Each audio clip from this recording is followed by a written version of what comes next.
Hi Year 6, so we're into week 5 of this term and our online learning, which also means it is the final week of this term and the final week of our topic ID.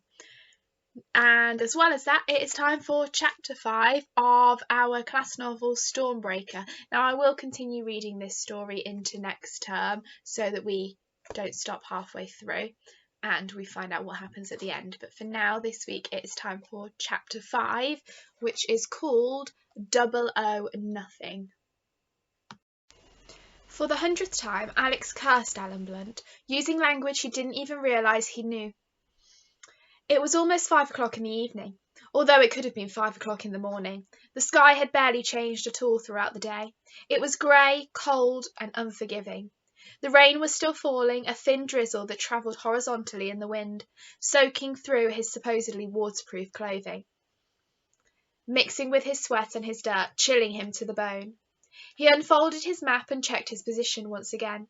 He had to be close to the last RV of the day, the last rendezvous point, but he could see nothing. He was standing on a narrow track made up of loose grey shingle that crunched under his combat boots when he walked. The track snaked around the side of a mountain, with a sheer drop to the right. He was somewhere in the Brecon Beacons, and there should have been a view, but it had been wiped out by the rain and the fading light. A few trees twisted out the side of the hill, with leaves as hard as thorns. Behind him, below him, ahead of him, it was all the same. Nowhere land. Alex hurt. The 10-kilogram rucksack he had been forced to wear cut into his shoulders and had rubbed blisters on his back. His right knee, where he had fallen earlier in the day, was no longer bleeding, but still stung. His shoulder was bruised and there was a gash along the side of his neck. His camouflage outfit, he had swapped his Gap combat trousers for the real thing, fitted him badly, cutting his legs and under his arms, but hanging loose everywhere else. He was close to exhaustion. He knew, almost too tired to feel how much pain he was in. But for the glucose and caffeine tablets in his survival pack, he would have ground to a halt hours ago. He knew that if he didn't find the RV soon, he would be physically unable to continue. Then he would be thrown off the course, binned as they called it. They would like that. Swallowing down the taste of defeat, Alex folded the map and forced himself on. It was his 9th, or maybe his 10th, day of training. Time had begun to dissolve into itself, as shapeless as the rain.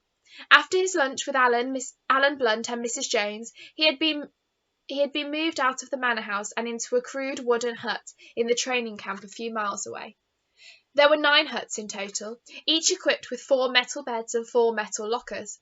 A 5th had been squeezed into one of them to accommodate Alex. 2 more huts painted a different colour stood side by side. One of these was a kitchen and mess hall. The other contained toilets, sinks and showers, with not a single hot tap in sight. On his first day there, Alex had been introduced to his training officer, an incredibly fit black sergeant. He was the sort of man who thought he'd seen everything, until he saw Alex, and he had examined the new arrival for a long minute before he had spoken. "It's not my job to ask questions," he said. "But if it was, I'd want to know what they're thinking of sending me children. Do you have any idea where you are, boy? This isn't Butlins. This isn't the Club Mediterranean." He cut the word into its 5 syllables and spat them out. "I have you for 11 days, and they expect me to give you the sort of training that should take 14 weeks? That's not just mad, that's suicidal." "I didn't ask to be here," Alex had said. Suddenly the sergeant was furious. "You don't speak to me unless I give you permission," he shouted. "And when you speak to me, you address me as sir. Do you understand?" "Yes, sir." Alex had already decided that the man was even worse than his geography teacher. "There are 5 units operational here at the moment," the officer went on. "You'll join K unit. We don't use names. I have no name. You have no name. If anyone asks what you're doing, you tell them nothing. Some of the men may be hard on you. Some of them may resent you being here. That's too bad. You'll just have to live with it. And there's something else you need to know. I can make allowances for you. You're a boy, not a man. But if you complain, you'll be binned. If you cry, you'll be binned. If you can't keep up, you'll be binned. Between you and me, boy, this is a mistake and I want to bin you." After that, Alex joined K Unit. As the sergeant had predicted, they weren't exactly overjoyed to see him. There were 4 of them. As Alex was soon to discover, the Special Operations Division of MI6 sent its agents to the same training centre used by the Special Air Service, the SAS. Much of the training was based on SAS methods, and this included the numbers and makeup of each team. So there were 4 men, each with their own special skills, and 1 boy, seemingly with none. They were all in their mid-20s, spread out over the bunks in companionable silence, 2 of them smoking, 1 dismantling and reassembling his gun, a 9mm Browning high-power pistol. Each of them had been given a code name: Wolf, Fox, Eagle, and Snake. From now on, Alex would be known as Cub. The leader, Wolf, was the one with the gun. He was short and muscular, with square shoulders and black, close-cropped hair. He had a handsome face, made slightly uneven by his nose, which had been broken at some time in the past. He was the first to speak. Putting the gun down, he examined Alex with cold, dark, grey eyes. "So who the hell do you think you are?" he demanded. "Cub," Alex replied. "A bloody schoolboy," Wolf spoke with a strange, slightly foreign accent. "I don't believe it. Are you with Special Operations?" "I'm not allowed to tell you that." Alex went over to his bunk and sat down. The mattress felt as solid as the frame. Despite the cold, there was only 1 blanket. Wolf shook his head and smiled humorously. "Look what they've sent us," he muttered. 007, 00 nothing more like. After that, the name stuck. 00 nothing was what they called him. In the days that followed, Alex shadowed the group, not quite part of it, but never far away. Almost everything they did, he did. He learned map reading, radio communication, and first aid. He took part in an unarmed combat class, and was knocked to the ground so often that it took all his nerve to persuade himself to get up again. And then there was the assault course. 5 times he was shouted and bullied across the nightmare of nets and ladders, tunnels and ditches, swinging tight ropes and towering walls that stretched for almost half a kilometre through and over the woodland beside the huts. Alex thought of it as the adventure playground from hell. The first time he tried it, he fell off a rope and into a pit that seemed to have been filled on purpose with freezing slime. Half drowned and filthy, he had been sent back to the start by the sergeant. Alex thought he would never get to the end, but the second time he finished it in 25 minutes, when he cut to 17 minutes by the end of the week. Bruised and exhausted though he was quietly pleased with himself. Even Wolf only managed it in 12. Wolf remained actively hostile towards Alex. The other 3 men simply ignored him, but Wolf did everything he could to taunt or humiliate him. It was as if Alex had somehow insulted him by being placed in the group. Once, crawling under the nets, Wolf lashed out with his foot, missing Alex's face by a centimetre. Of course, he would have said it was an accident if the boot had connected. Another time he was more successful, tripping Alex up in the mess hall and sending him flying, along with his tray, cutlery and steaming plate of stew. And every time he spoke to Alex, he used the same sneering tone of voice. "Good night, 00 nothing. Don't wet the bed." Alex bit his lip and said nothing, but he was glad when the 4 men were sent off for a day's jungle survival course. This wasn't part of his own training, even though the sergeant worked him twice as hard once they were gone. He preferred to be on his own. But on the 8th day, Wolf did come close to finishing him altogether. It happened in the Killing House.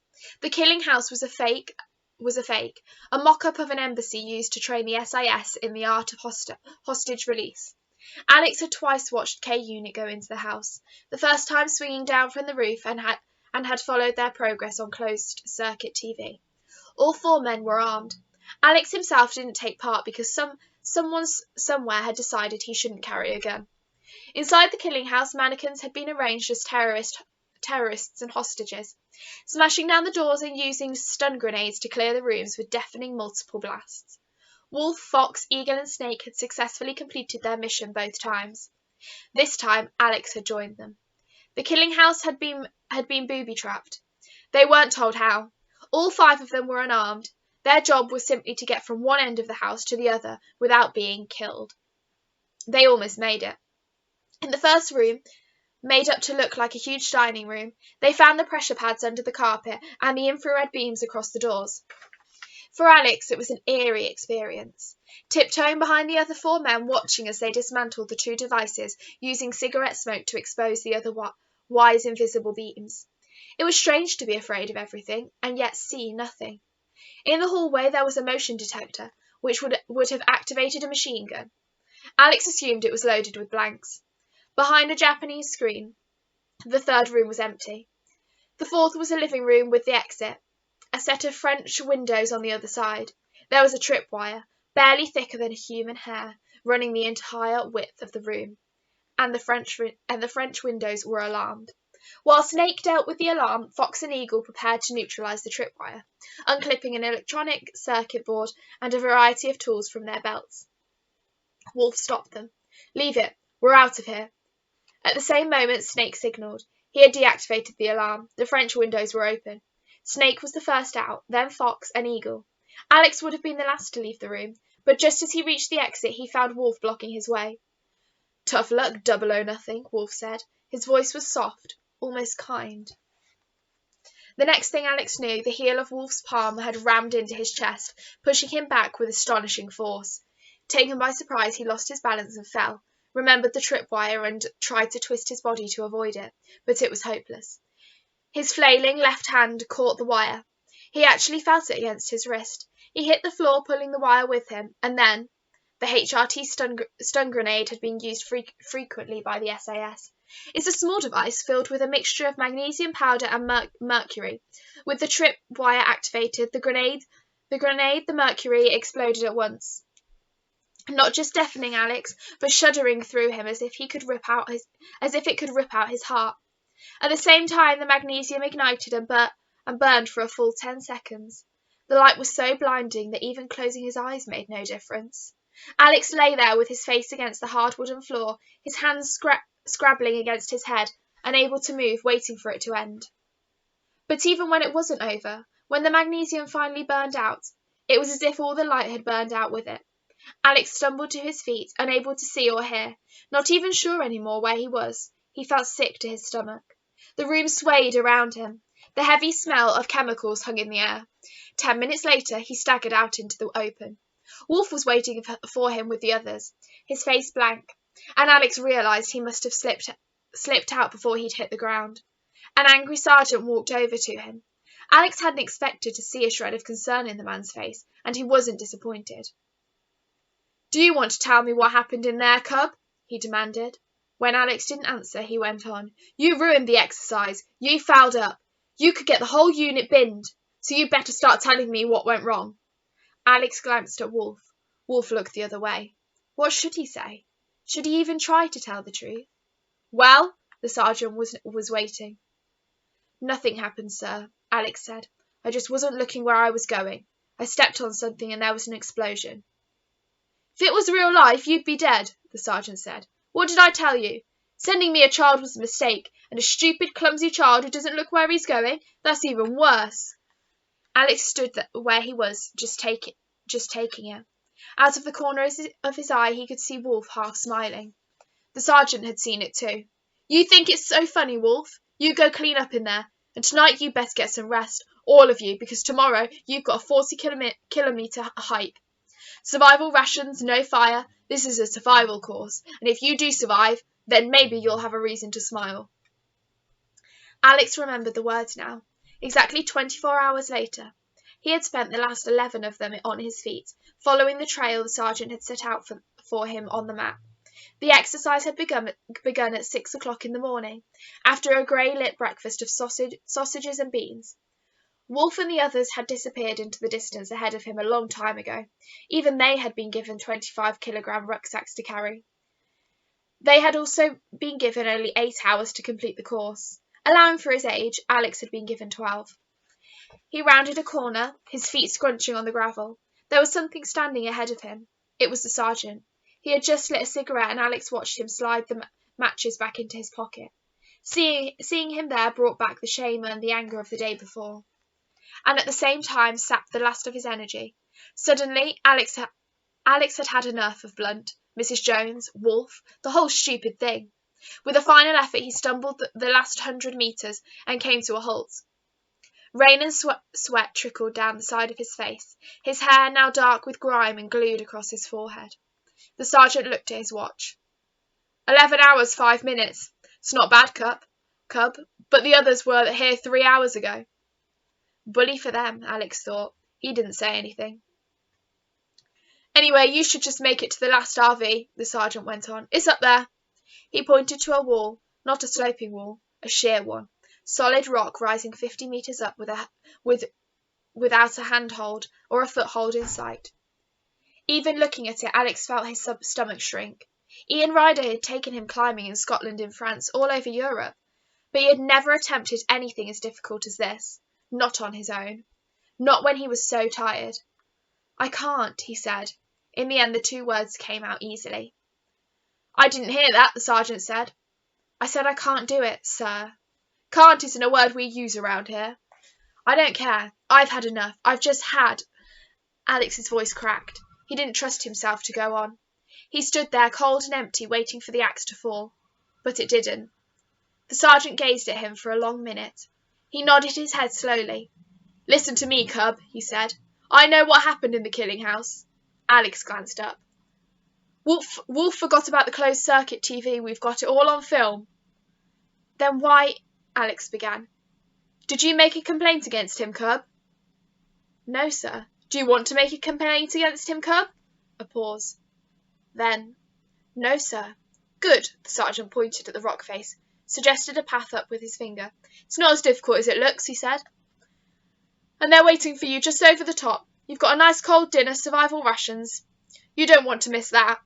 Alex drew a deep breath and started forward. As he passed the sergeant, he stumbled and put out a hand to steady himself, brushing against him. Sorry, sir, he said. It took him 20 minutes to reach the top, and sure enough, K-Unit was already there, crouching around 3 small tents that they must have pitched earlier in the afternoon. Two for 2 men sharing. One, the smallest, for Alex. Snake, a thin, fair-haired man who spoke with a Scottish accent, looked up at Alex. He had a tin of cold stew in one hand, a teaspoon in the other. I didn't think you'd make it, he said. Alex couldn't help but notice a certain warmth in the man's voice, and for the first time he hadn't called him 00. Nor did I, Alex said. Wolf was squatting over what he hoped would become a campfire, trying to get it started with 2 flints, while Fox and Eagle watched. He was getting nowhere. The stones only produced the smallest of sparks, and the scraps of newspaper and leaves that he had collected were already far too wet. Wolf struck at the stones again and again. The others watched, their faces glum. Alex held out the box of matches that he had pickpocketed from the sergeant, and when he had pretended to stumble at the foot of the rock face. These might help, he said. He threw the matches down, then went into his tent.